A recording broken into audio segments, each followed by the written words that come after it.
တရက်တီးရသည်လည်းဖြစ်ကျွဲကောတီးရသည်လည်းဖြစ်လို့မန်ကိုဖုတ်မီလို့စာကိုလေးလောက်စားဖြစ်ပါတယ်။သွားပြီးတော့မှလိုအပ်ပစ္စည်းတွေကိုတော့ဝယ်တယ်ပေါ့နော်။ဝယ်ပြီးတော့အရင်ဆုံးပူတင်းကိုလှုပ်လိုက်ပါတယ်။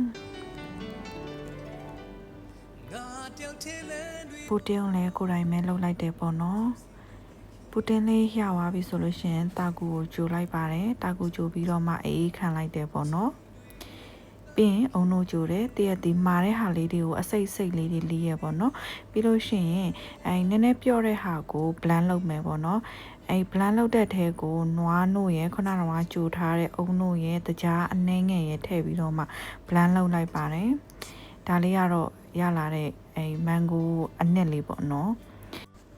ပြီးသွားရင်တော့လိုအပ်တဲ့ပစ္စည်းလေးကိုကိုစိတ်ကြိုက်ထည့်ပြီးတော့မှပေါ့နော်စားသုံးနိုင်ပါတယ်အပြင်မှာတော့ဝယ်လို့ရှိရင်တစ်ခွက်ကိုအနည်းဆုံး1,900နဲ့1,000အထက်မှာရှိရပေါ့နော်ဆိုကိုလှုပ်စားလိုက်အရန်ကောင်းပါတယ်